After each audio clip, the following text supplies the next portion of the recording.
Hi guys, welcome back to another video. Today I'm going to update you on my ownership experience with my Volkswagen Caddy, and well, it hasn't been good. But before I go moaning about my van, let's have a look at something exciting. So you'll notice two things here. A pram. Yes, I'm now a dad, have a little baby boy, he's 3 weeks old, and he is ginger like his dad.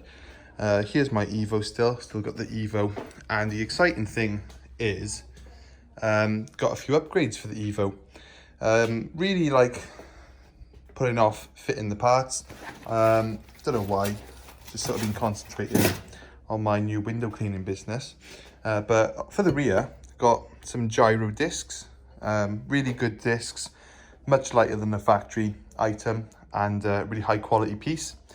With regards to brake pads, because Stevo's going to be a track Evo, I'm thinking of even going down the time attack route, just stripping him out, roll cage, you know, full-on race car. We got some Carbotech brake pads, quite expensive. I think they were like 280 and they were like 200, something like that. So it sounds very expensive, but they are like one of the best pads you can get. Here we have a white line rear anti-roll bar. Now that is going to basically stiffen up the rear. While the car handles great on coilovers, I can feel that I want a slightly stiffer spring rate on the back. Or rather, I don't want a stiffer spring rate, but I want to just sort of reduce the roll.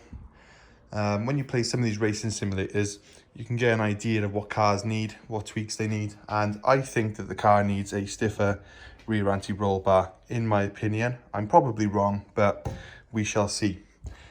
Another part I've got, which is actually something to do with the Caddy, I bought a lightweight race battery for the Evo. I still haven't fit it. There's currently no battery in the Evo, but we'll come to that in a bit. And here we have a Grimspeed boost control solenoid kit. So it's a 3-port boost control solenoid. And if I fit that to this Evo and get a remap, I should be looking at 400 horsepower, 380 to 400 on its current setup. Basically, a standard car with a decap and a 3-port should make 380 to 400. So, quite exciting stuff. Now then, this thing has been an absolute pig of a van. I love the van, I love the way it looks, I love the way it drives. It's very economical, more economical than my little Fiat Punto that it replaces. But one thing it's not is reliable. It's so unreliable. There's been nothing but problems. Right, so I'll just run you through what's gone wrong with it. Bearing in mind, I've only done 1,000 miles, and when I bought it, it was running perfect. Okay, one day, come out, first day of work in the van, and what happened? It wouldn't start. So I could see pretty quick something wrong with the battery. Had to go into the Evo and pinch Stevo's battery because there are customers waiting for me. So I had to pinch his battery, stick it in the van, and that got me going, and it's still in there now. I don't see the point in replacing it. It seems to have the cranking capacity. But yeah, that let me down, although I didn't hold it against the van. It's just an old battery. Second thing to go wrong, the clutch has started to slip. That's very irritating. If you've ever worked on a car or changed the clutch, you know how big a job that is, and it's supposed to have a brand new clutch in it, so I do not know why it started to slip. While I do have a big tank of water in the back, as I'm sure you've seen, it's not actually exceeding the payload capacity of the van. The amount of water that I've got in that tank is the equivalent of having 5 people in the back. So it's not really like a massive amount of weight. It's no more weight than a people carrier would be pulling around. So yeah, really annoying that the clutch is slipping. I'm looking at like £300 or £400 for the clutch and flywheel kit, plus 2 or 3 days of hard work to change the gearbox, pull the gearbox out, change the clutch and flywheel. So that's an absolute pig of a job. But if I baby the van, or rather, I say baby it, if I drive it carefully, keep the revs high, minimize the torque, I can sort of use it. So I was hoping to just sort of limp it around, take it easy, and try and get it to last a few more months. Now that was going okay up until today. Now I'm going up a very, very fast bypass, very, very steep. it's a 70-mile-an-hour road, and all of a sudden the van cuts out and it will not go over 8 mile an hour. And I was absolutely petrified. Cars coming past 70, 80 mile an hour. Some of them not seeing me to the last second, didn't realise how slow I was actually going. They weren't paying attention. Very scary. So what is it? What is the problem? Well, let's put the keys in the ignition. There was an engine light, and I will show you what comes up.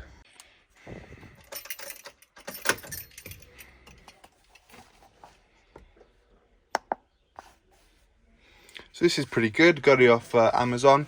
I think it's about 70 odd quid, and they are the best one you can buy for £70.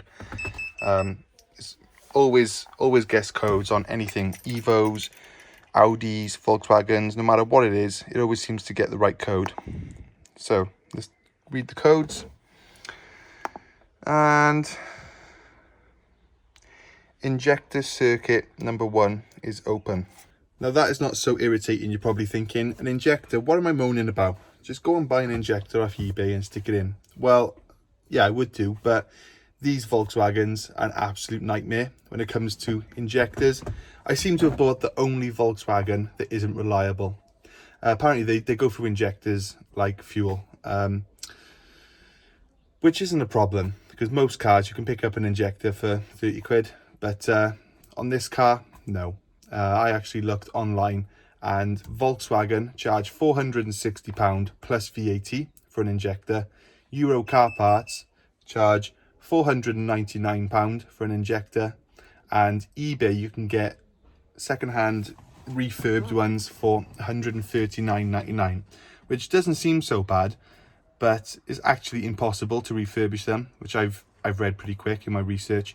So anyone who's saying that they've refurbed it, they haven't. They've just cleaned it up and made it look new, although it's actually not new inside. So that's a bit of a bummer. £500 odd for an injector. Now it doesn't stop there. You can't just buy an injector, stick it in and start the van like you can in almost every other car I've ever had.